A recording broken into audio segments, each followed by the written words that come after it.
G'day legends, welcome back to Roadside presented by Zwift. We're here for the Paris-Roubaix preview, Tommy, and we've also got the Ronde van Vlaanderen recap from last Sunday. A huge 10 days of cycling really, Tommy, and if Van Vlaanderen wet the whistle, or Roubaix is coming in like an absolute tsunami, man. I cannot wait for Sunday. Yes, mate, I'm the exact same boat. It's not called Holy Week for nothing, is it? You know that, Week. mate. It is called Holy Week. I didn't know that. I thought it was the last Sunday in hell. You've had your head buried in the sand. From Sunday to Sunday, it is Holy Week. Into the Easter week, I think there's a little bit of an attachment to that. And a Holy Week, that's mate. also a little bit of a touch on when Roubaix first started. Obviously, I think the Catholic Church had some gripes about it being on Easter Sunday, and they said the riders don't want the riders. Oh, I'm not going to go anywhere near this subject anymore, mate. You have just killed it. You brought him up, mate. You brought him up. But we've got a huge show. We're going to be recapping, of course, Tour of Flanders, men's and women's. That was last Sunday. We're going to talk about what we learnt from each race. We're also going to dive into who's the big threats that might have emerged from Flanders, who weren't there at first for Roubaix, of course, for the men's and the women's, and fully dive into the Roubaix preview, the sectors, our favourites, the mortgage picks, Tommy, our early breakaway picks as well. Wonderful. Which is fun, and it's going to be an absolute ripper. Now, FE Sports have just released a little video today. Don't know if you caught it, Tommy. You might have been too busy. No, I actually read a story about this on a very international publication.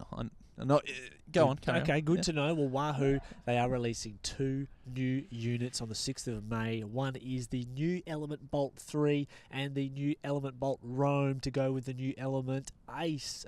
So looking forward to seeing those 2 units, and there is a very good chance that we'll get sent one of the 2 products to see first. So, wow, you've got that on the in the contract, eh? It's not in the... Well, it's not... Yes, there's part of it is there. So let's just hope they send the units to us. It's all embargoed, Absolutely but we wonderful. should be getting some stuff soon. So if you're in the market for a new unit, just hold out until May because there will be some new Wahoo stuff there that will unpack all the great features that are coming.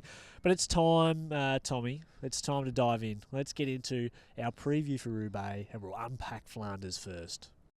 So starting off with the men's Tour of Flanders recap, what did we learn, Tom? You and I watched it at my place, actually, before you chipped off home to watch the last 50K. What did you learn, mate? What are the key things you picked up from Flanders? The best takeaway that I took from Flanders was the fact that let's have the men on earlier and have the women on after. Early start, I loved it, and then I could roll in and watch the finale of the women. I thought it was I really liked that pattern of play for the whole day. I thought it really set up the race as a punter really well, first and foremost. On the racing side, obviously we saw the big result of Tadej Pogacar. Too good. Oh, just it was too good. I thought he wasn't going to be able to get rid of Van der Poel. But the main thing I thought, one of the key takeaways, Mads Pedersen. He rolled in third. He had Stuyven, second rather. Yep. He had Stuyven who helped him in that final kick as well. And I was really impressed by the day. And I know there was a lot of criticism about his the way he rode the finale and how aggressive he was and keen to contribute to sort of the pacemaking. When he was away with when he was with Wout and Van der Poel and Stuyven in those last 13K. Yeah, and even when he was alongside Van der Poel and Pog. Yeah, at certain stages, wasn't he? He was still working. So, but that's him. Mads he just always does it. He doesn't want to be the person. He never. The biggest insult you could give to Mads Pedersen is that he doesn't pull enough. Yep. He'd hate that, wouldn't he? He wants to go toe to toe with the best. And you're right. His level increased. It's key. It's increased. And the biggest thing that I picked up from that race about Mads was, on all of the climbs, it was obviously Pog and Van der Poel together. He couldn't shake Van der Poel Pogacar. He could shake Pedersen. He was kind of the 3rd fastest every climb.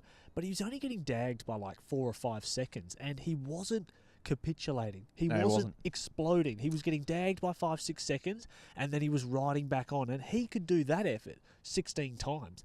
And the big one, which we'll talk about later, was that sprint at the finale where he opened up at 300 to go and obliterated Van der Poel. So Mads' form was huge. I think Wout was another big takeaway. What we learnt from Flanders was that Wout proved his doubters wrong. And to be fair, I was doubting him. But he showed he's got some huge...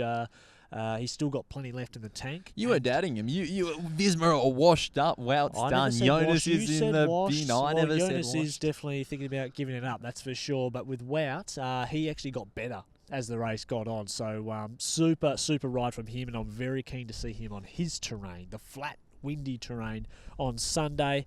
And what about this, Tom? Another thing we took away from the race is that classics are unpredictable. Yes, most certainly. Crashes, particularly the cobbled. Yeah, there are crashes can come out of nowhere. We saw the Harry Sweeney one that took out Degenkov, fractured wrist, fractured ribs, collarbone. His Roubaix is done for Degenkov.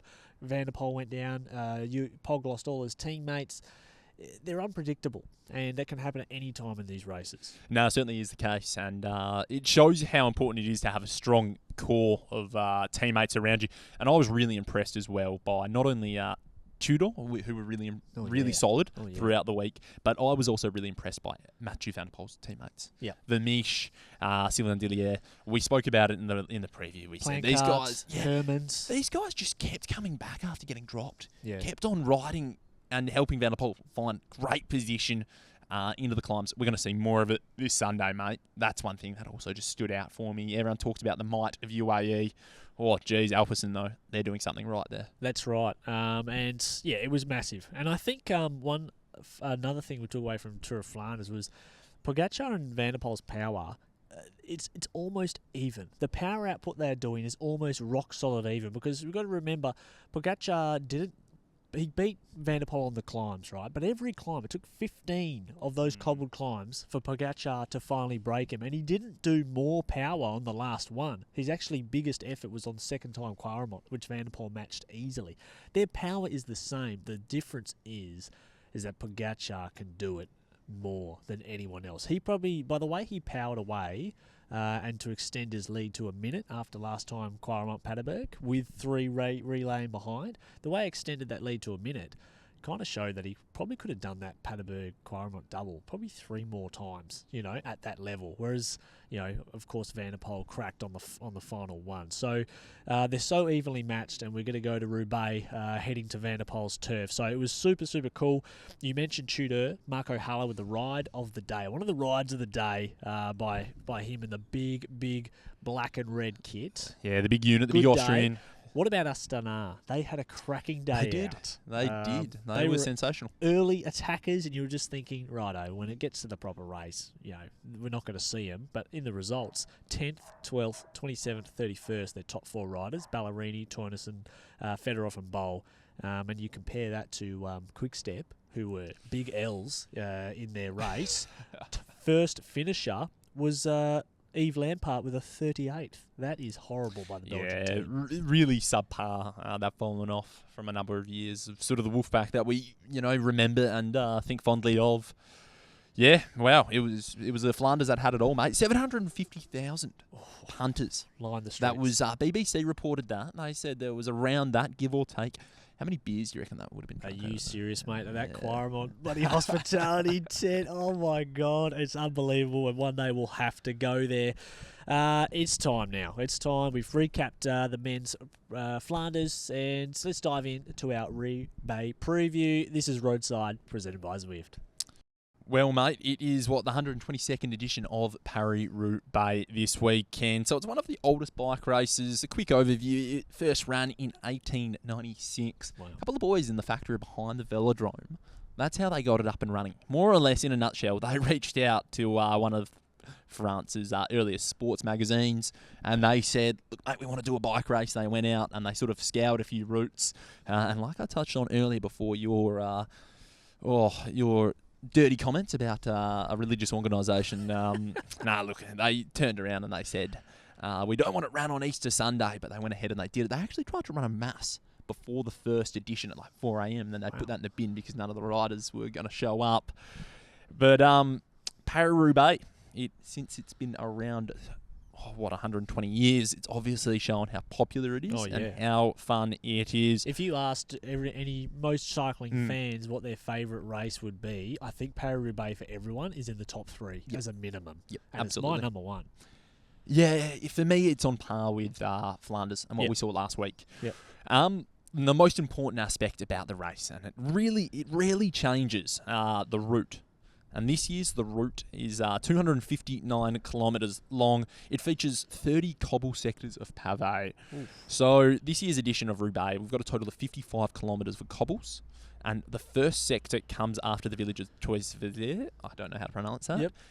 After 95k of racing. So then you get into it. So you've got about 200 kilometres of just pure hell. Don't start watching this race at kilometre 94. You must watch at kilometre 80 because that's going to be one hell of a lead out into that first sector. No, absolutely. It's going to be on. And just the fight for the breakaway as well is just becoming more and more important.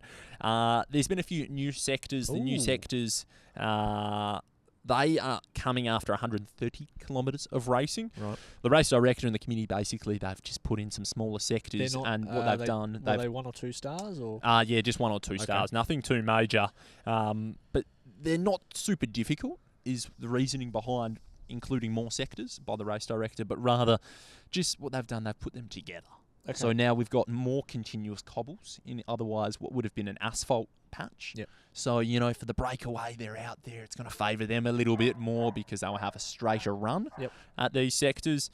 But the biggest thing about the route this year, mate, the biggest thing, and it's come out literally yesterday, it is the chicane. Last year we saw the chicane implemented with a day and, into the run into one of 3 5-star sections. Yeah. Talking about the Forest of Ardenberg. Forest of Ardenberg, most treacherous part of the course. Yeah. This year, they've done a bit more of a subtle approach. They've introduced 4 90-degree corners in 600 metres before the Trench of Ardenberg, which is a much more subtle approach, and it should be a more refined way of actually bringing the peloton into it. I don't mind it. Last year's was a very tight, left turn, right turn to completely bring the peloton to a stop. It was a sweeping right into a U-bolt. That's right. And then a sweeping right back on to the race This route. is way more flow. There's a video going around on Instagram where they ride. They show you how they ride it, and it does look a lot flowy. But geez, the positioning, regardless, is still so important into the very first left turn in that chicane. If anything as well, because the final left hand, they go right and then left, and then they're basically over the train line and into this 5-star sector of Pavé. It means that they're coming into it really slowly. So hitting the Trench of Ardenberg, from what my understanding is, I've never ridden it. You can only take away what professionals have spoken about it. You hit it at speed, it carries you quite a fair way. Yeah. This is the rider's going to come in with less speed than last year, in my opinion, because of these 2 tight corners. There'll be the battle for position, and you could even see a team really just, if they take good position, they might just wipe the speed off. Van der Poel might want to start slowly on Ardenberg rather than high speed, where it's easier for someone like Pog to just float across the cobbles. And what makes the Tour de Ardenberg such a difficult sector and one of the most formidable? It used to be the lead out into it. It was like a Tour de France Stage 1 lead out into the Ardenberg. So when they get there, the only riders that are left are the ones who are the favourites because their workers have led them out at 60k an hour. There's no one else there. And the other difference is they've just done 600 watts for about 5 minutes. Yeah. So they're gassed. That's where the separation comes. And then they hit some of the most rocky and unstable and unlevel cobbles you can get. So anytime you get separation from the wheel, not only are you absolutely stuffed because you've done a full Tour de France lead out in the wheels, but you've got this very hard terrain to contend with at maximum power. So we're taking away the pre-fatiguing that's done from the lead out. I mean, to a sense, it'll still be very difficult in the lead out. It's still going to be a race for this left-hand corner, speed. So I think you're right. I reckon there will be an element of, if you get there first, you can just control. But if you're out of position, you're going to be in a lot of trouble there, aren't you? Yeah, and we see it so often in this sector. Really make or break the race with 90k of road remaining. It is just such a pivotal moment in the race, mate. So it's one to watch out for. Another big talking point quickly, the weather. Yeah, I did do a check today. I checked a couple of apps and saw that there is, it's sunny on both sides of Sunday as this far, but there is rain on the day. Is that right? Yeah, correct. So, look, I've been on to Belgium's equivalent of BOM. I gave them a quick little call up today, mate. Basically, anyway, in a brief nutshell, they reckon a few showers in the morning, scattered, maybe some isolated showers coming through in the late afternoon. So it's going to be a bit of patchwork. But if those cobbles are still wet, there's a big difference, my understanding, of it being absolutely rain-soaked, how we saw in 2021, where Sonny Corbelli won, to, it being just few patches of rain. That's when you see some crashes because guys just hit corners and then all of a sudden the bike from underneath them or women is it's gone. Yeah. So And a bit of a panic stations as well when riders think about that it's wet and they know it's going to be wet, so they just even more pressure on being inside into the front when they're hitting certain sectors that are wet. So let's keep a watch on that. The wind as well is going to be up. We're seeing 21 k an hour gusts, or with gusts up to 40 k an hour in the sea cross-tail direction. But Roubaix does go in so many different directions during the race. The wind won't matter too much. There might be key sectors that the wind could play a part, but a lot of the cobbled sectors really only go for 1.5 kilometres in length. So the wind may not be a factor despite blowing. Well, the fact that it's windy, even if it's headwind, it still makes it harder to pull back riders who have opened up an advantage over the paddock. True. So the fact that it's purely windy makes this race so much harder. Yeah, it does. We'll go into some of the historic winners and talk some tactics and, of course, the big favourites, Tom. Quickly, Yeah. are you a prick for wanting it to be a wet Roubaix, considering how hard the race is? Just quickly, because everyone, when we had the wet Roubaix a couple of years ago, everyone goes, "Oh wow, spectacle. It was a spectacle. It was wonderful. We've seen a wet Strada Bianchi as well."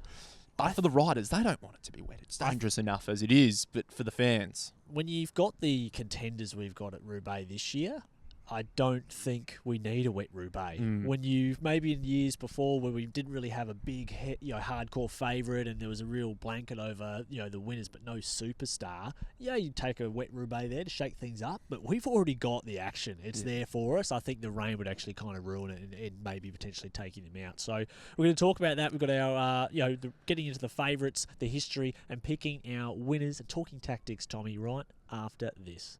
So, Tom, only two males have won Roubaix on their debut, and one of them was in 2021. Speaking of wet additions, the great Sonny Colbrelli, who luckily he's still alive after having that heart issue a couple of years ago. He's still going now. And Josef Fischer in 1896, the very first edition. Oh, that doesn't count. Yeah, it does, absolutely. No, it does. It's in there. I don't know. Yeah, it's in the books. I was looking at some history of the Tour de France just today, actually, while I was working hard. Busy day on the tools, eh? And, I just don't count the winners of the Tour de France in 1903 because it's just not the same. But that's like saying, okay, in 100 years from now, the Tour de France is going to be vastly different to what we know it is now. And that's saying what we have now is irrelevant. No, I think you can only take what is on offer. There's people catching trains in the Tour de France in 1905 and all sorts of stuff. That'd be you and me. It was a different sport. Well, speak for yourself. But the last 5 years, we'll go through the winners of the men's Roubaix. Of course, 2023 and 2024 both were won by MVDP. And also second place by his teammate. Jasper Philipsen. Really? Both times? Quite sure. Okay, I'm not sure Philipsen finished second twice in a row, but that doesn't matter. 2022 was Dylan van Baarle with the 50k solo. We had Sonny Colbrelli, and then in 2020 the race was cancelled. But of course, really, we know this race, it has belonged to Mathieu van der Poel for the last 2 years, and he's staring down the barrel of a three-peat. The podium last year was Van der Poel, Philipsen, Pedersen.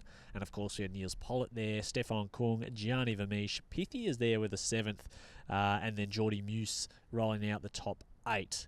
Now, Tom, I put up some power rankings this week on our Instagram at thepressroompodcast, detailing my top 5 favourites. So was that you locking that in? That was me. No, yeah, that was me locking in my top 5 most likely to win. And you're right here. Jasper Philipsen, he has finished second twice in a row. There you go.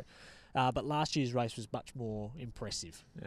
It was, yes. But I put up my top 5 rankings, okay? And I had Van der Poel first. I had Mads Pedersen second. I had Garner third.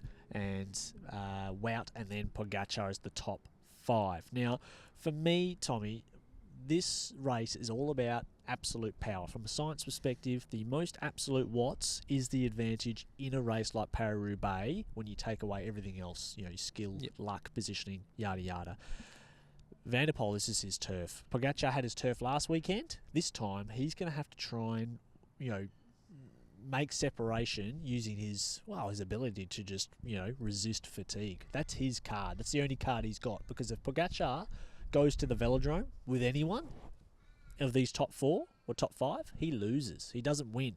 If Pogacar goes to the velodrome with Van der Poel, he loses. With Mads, he loses. Garner, well, that well, he would probably lose that too. He would absolutely he lose couldn't even that. get in the wheel in Milan San Remo. Remo. And for me, we talked about Mads Pedersen at Flanders. The most dangerous man against Van der Poel, the favourite, the two-time winner in a row, is Mads. And I reckon Van der Poel will be thinking about that sprint that Mads did. He dusted him at 300 metres. He'll be going, you know what? The one person on this list I don't want with me when I enter Roubaix Velodrome is Mads Pedersen. Yeah, completely agree. And that's why I've got him as my favourite coming into this race, mate, because I just think, as a unit, they rode so well. Dunhula, he was great. Stuyven was sensational. So he was sensational. And I just think things are starting to tick for that core classics group there. This is Mads his big favourite. Yeah, this is his number one. This is his best chance to win a monument, in my opinion. Yeah, I think you're 100% correct. His level has never been higher. He's got, he's shown, we were asking, where's Stuyven? Where's he been all year? He turned up last Sunday when it mattered. He was. And this is where it really makes a big difference now because they're both in form. We're going to see a little bit more from some of the other riders in their team.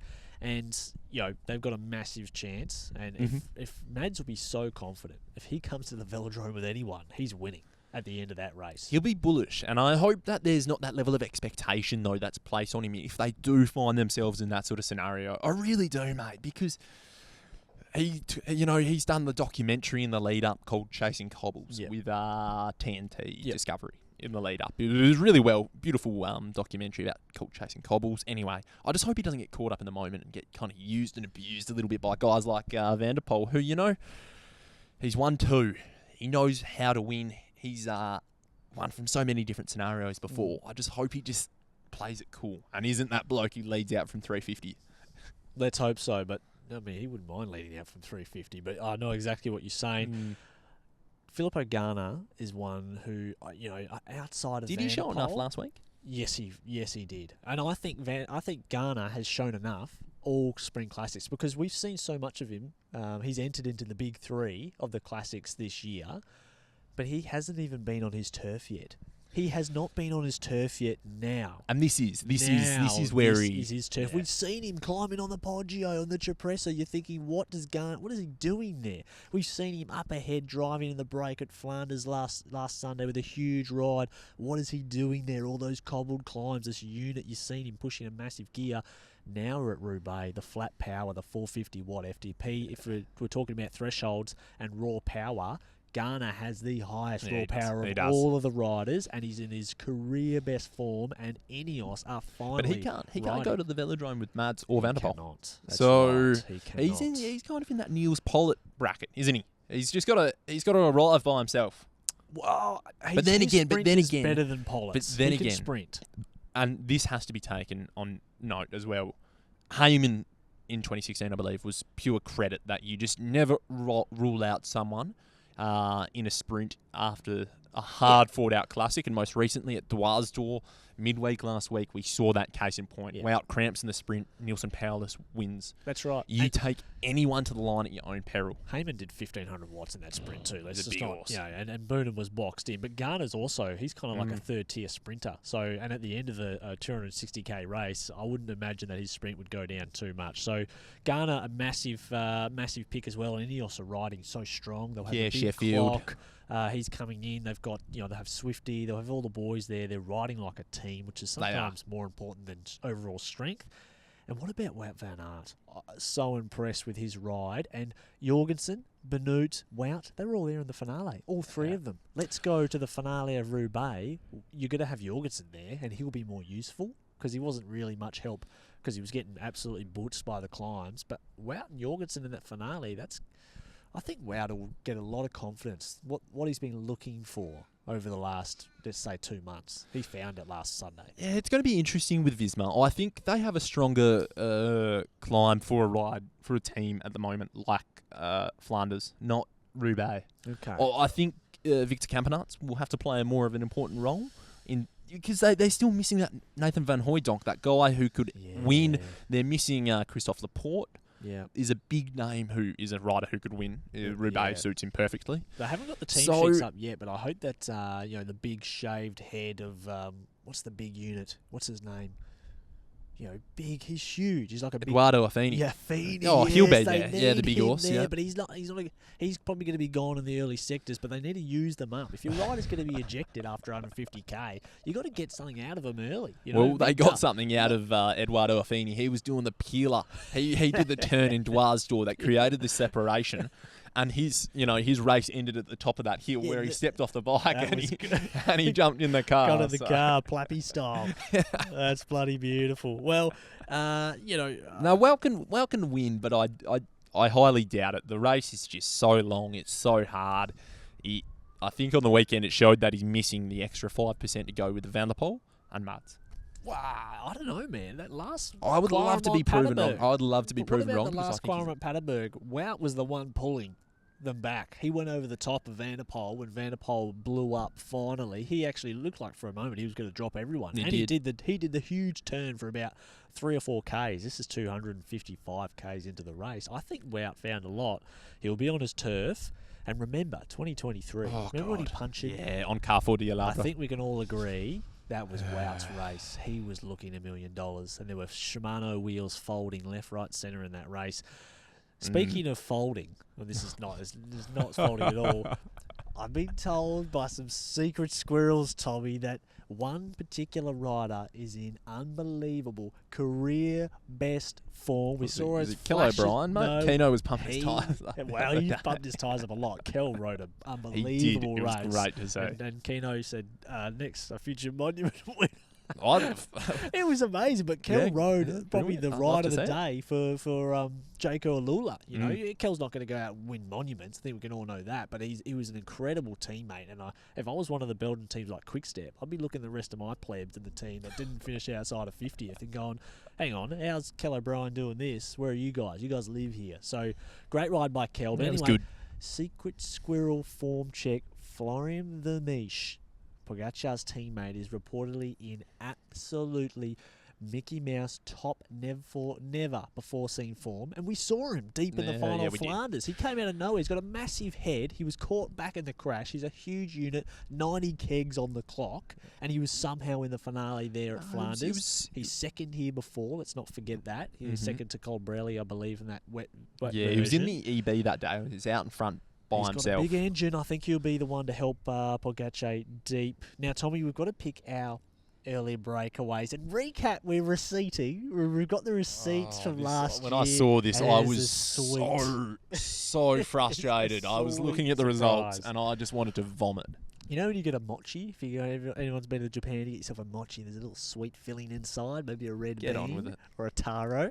Get on with it. Well, this is the sweet bean because, Tom, first of all, last week, mate, you picked an established veteran rider who's won big races in Dylan Toynes for your early breakaway. Yeah, it's a roughie. It was a roughie. I chose a second-year rider who's won the Tour of Rwanda in Joe Blackmore, and you're going out picking absolute haymakers. Yeah, because Toynes, mate, he's been on the rocks. He went to Israel, he flopped there, and then lastly he went to top up his superannuation over at Cofidis, and he's doing just that. And I thought, look, he might go to EB.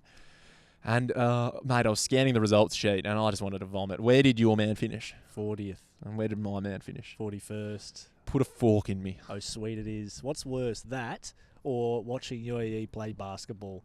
The media manager for UAE needs to be shot because how did that video go to light? You see Yao Maeda? He fresh-aired a 3-pointer. He didn't even make it to the free-throw line. That's a disgrace, by the way. He burnt the boys, I'm going to make a video about that. It's a disgrace. So now we're going to pick our breakaway riders for Roubaix. And Flanders, the break's important. We saw both those riders that we picked firstly at Flanders, neither of them were in the break. No, well, it wasn't necessarily break, it's but just also a roughie. Rider to pop up late in the race. Yes, and neither of them did, to be fair, but mine was better.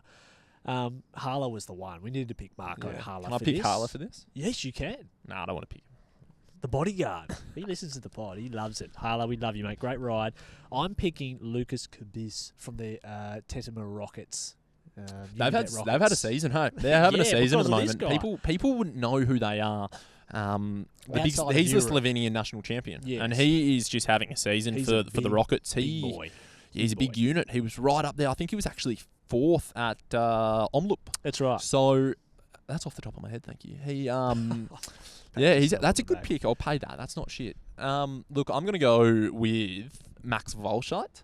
He was right up there for Jayco the other night. Him and Kel were just doing a great job for Bling. Yep. And I just reckon with Roubaix, that's kind of more his race. And I think he might kind of scour the breakaway a little bit harder.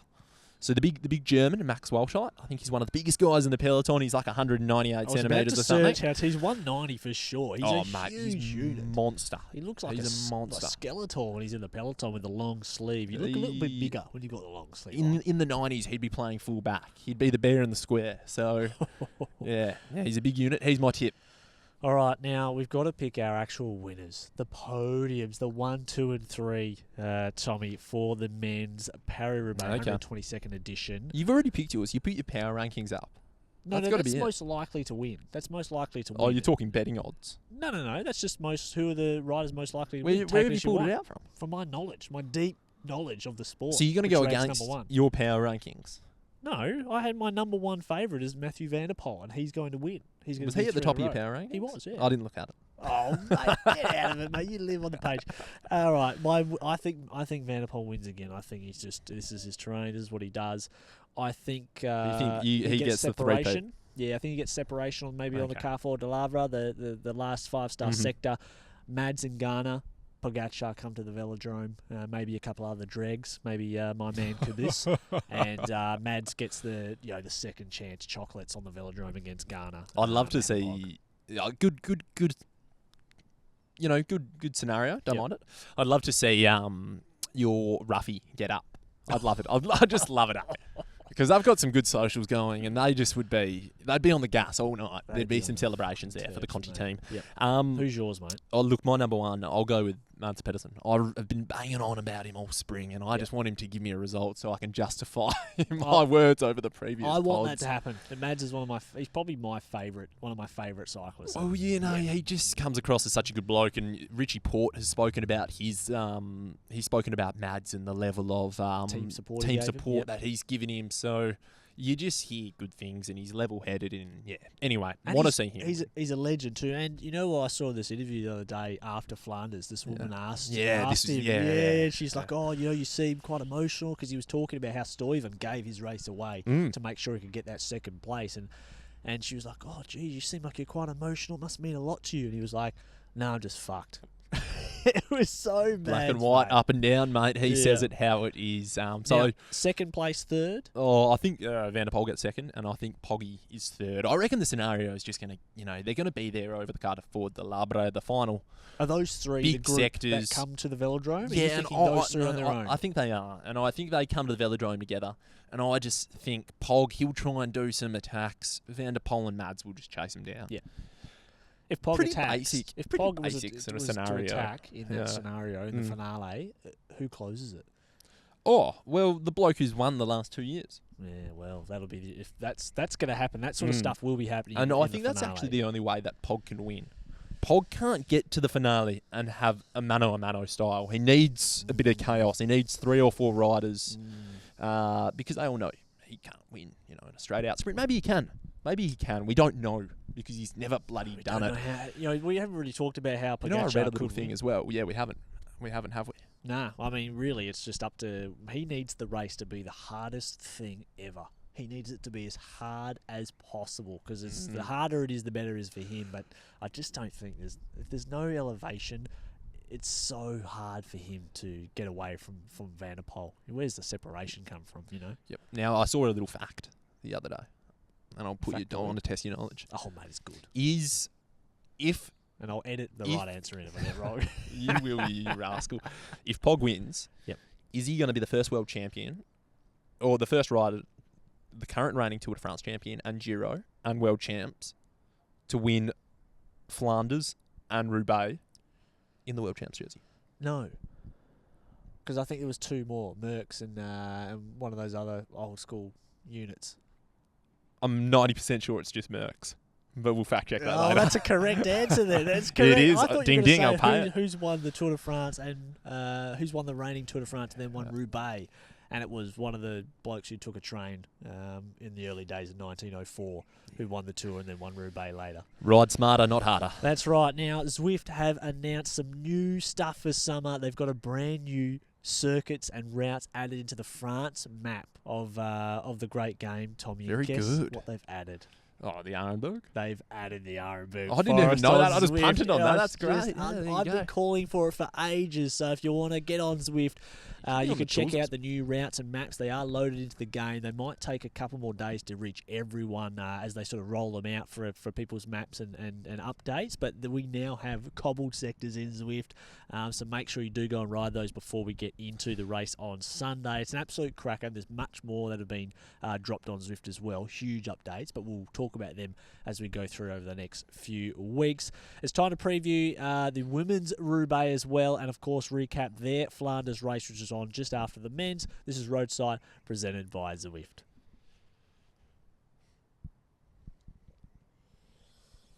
Yeah. So the women's Flanders was also run and done on last Sunday, and it was Kopecky who was the champion. She got the chocolates and really made it look easy ahead of Ferran Perot, Niwadoma, and of course Liana Lippert, who's just hitting her straps again at Movistar. Winners from this race, Tommy, of course, Kopecky, big winner. Wow, what a result it was. She's just gone to another level.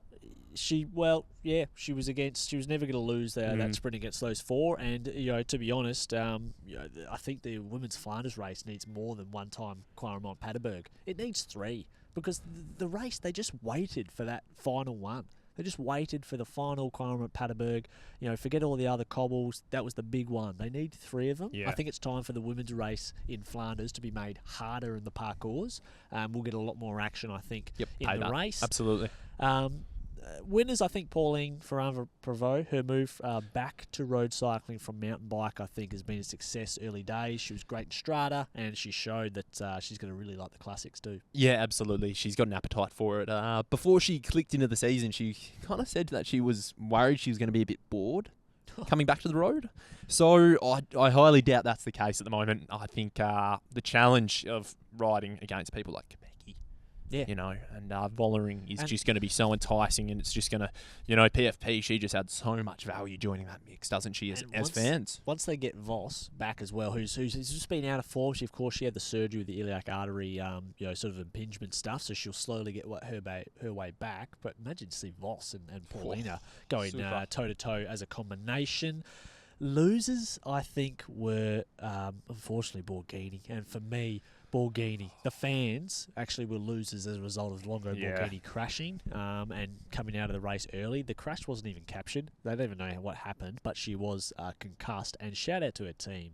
They got her out of there. They saw that she was concussed. She did get back on her bike initially, but they were able to maybe do some checks while talking to her, and she was pulled out of the race, and she won't be racing Roubaix either. Big blow, which we'll chat about later. Chapeau on both those fronts. There would have been a lot of pressure internally and externally to get her back on the start line for this weekend, because we know how much of an asset she is to that team. And former winner. Oh, yeah, it's a big loss, isn't it?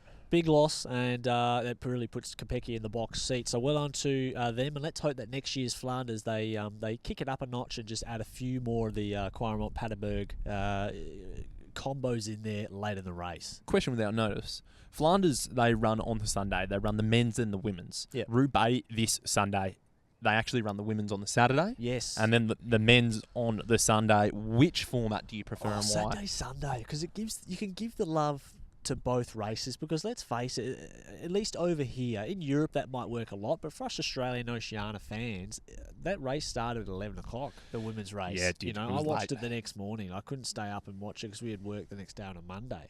So I would prefer the women to have their own day, their own race. Yep, absolutely. But at the same time, you got 750,000 fans on that Sunday. And we've seen already, actually, the numbers for women's cycling in the top races are very close, and in some instances more in viewership on TV than the men. So I think they would earn their own day on the Saturday, and their fans that would come out would be just as many. In fact, why not have two big parties rather than one? I completely agree. You're selling double the amount of beers. They'd be running out of beer in Belgium. They certainly would. All right, time to preview Paris-Roubaix Femmes avec Zwift. Tommy, this is Roadside, presented by Zwift. Righto, 2025 Paris-Roubaix Femmes. It's going to take place this Saturday, as we touched on. 148.5 kilometres.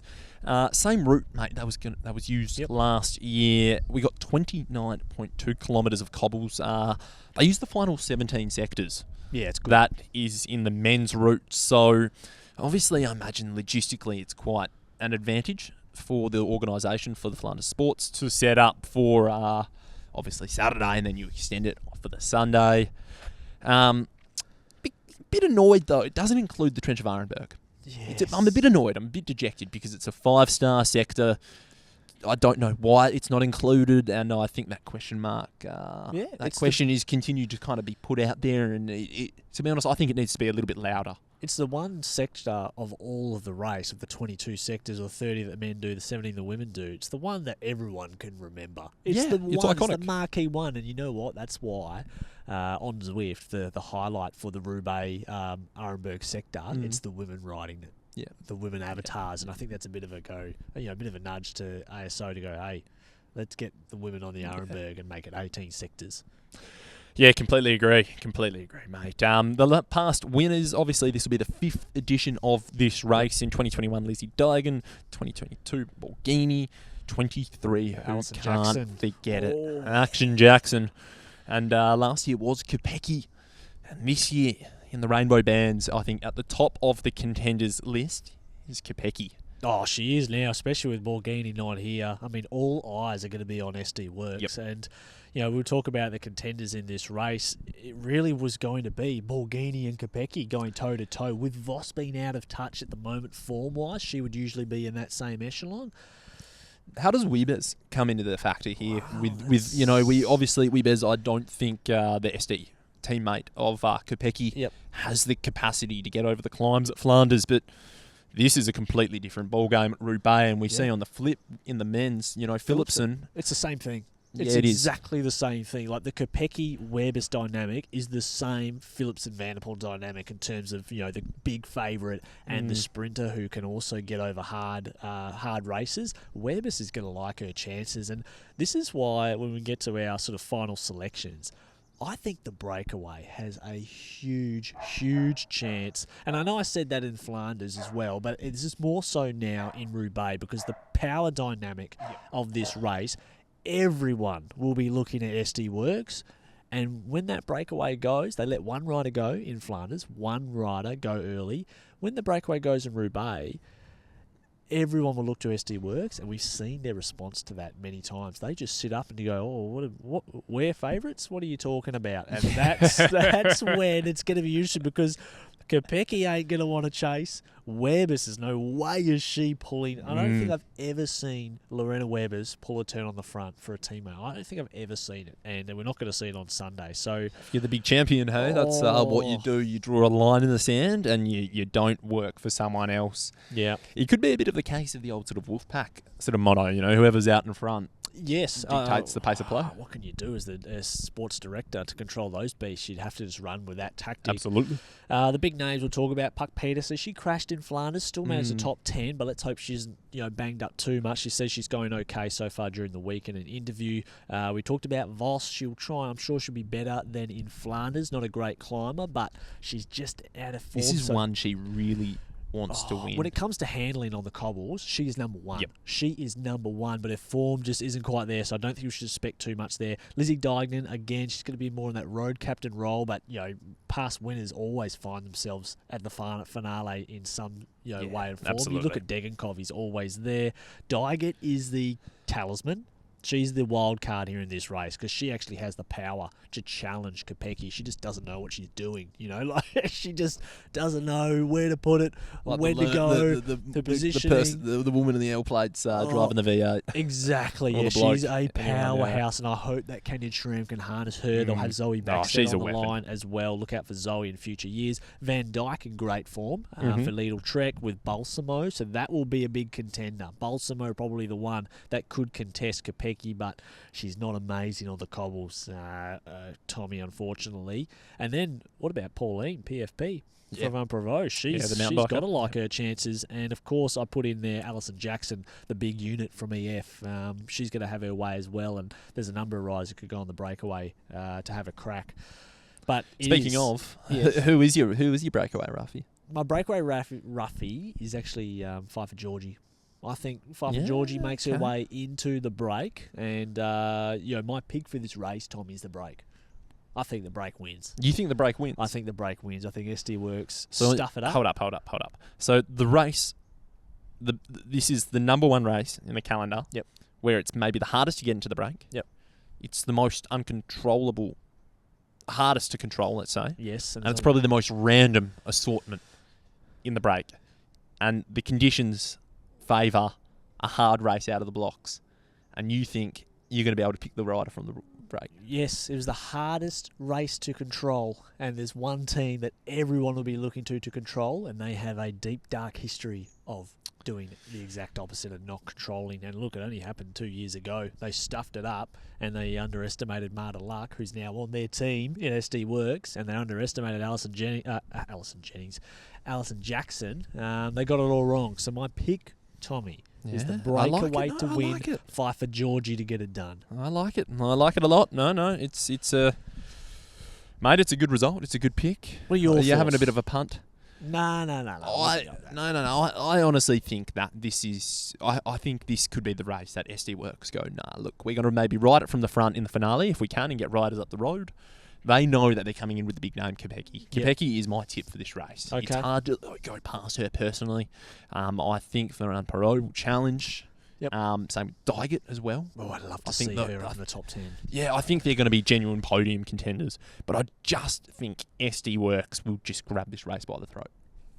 So I'll go opposing view. So they should. And you know what it means? Once we get to the end on Sunday and Saturday, that's it. The classics, we now move to Grand Tours. Tommy. No, what do you mean? We got the other monuments. We got Liège, we got but Flèche, they're we got later, aren't Amstel. No, they're only a couple of weeks away, my friend. Oh, we got the Ardennes. Yeah, the Ardennes, mate. But there's less than 30 days to the Giro. Yeah, I know. Oh, I can't look too far ahead. I'm getting excited for the Giro. We're also going to be doing... Yeah, mate. I know we won't get stuck into the Giro stuff yet, but we are working on some stuff, aren't we, Tom? Oh, absolutely. You've got your head too far forward to the Giro. I've missed 4 races. Yeah, you have. At the moment, Basque is on. That's some very entertaining racing with Ewan racking up some points. But then we've got Amstel, Flèche, and then Liège. And then we're into the Grand Tour. All right, racing. so we got... I forget about that. Mate. Let's just get into Grand Tour mode. Hope you guys enjoyed this one. Let us know, who do you think is going to win the men's and the women's? Drop it in the comments on YouTube. I know we missed the video for Flanders, but that's because our battery died, but this one will be up. And, just send us some love to, don't forget to rate the podcast as well. You got to rate it on Spotify, Apple. I like some abuse. What about... You suck, but 5 stars. Like, that would be a nice. You can weather that one. I'll pass on that side. Oh, bring it in. Tell us if you love it. Drop it on. Let us know. Apple. Let us know where you watched the race from as well. If you're getting around it. Yeah, send us. If you're doing a Roubaix party, we want to hear about it. If you're pulling out the Duvals or the Belgian beers and the Northern French beers, we want to hear about it. Okay, we want to hear about it. All right, legends. Good to see you again. Good to have you here on the podcast here at Roadside, and we'll catch you for our fortnightly recap and news this Wednesday. Yeah, coming up. Cheers.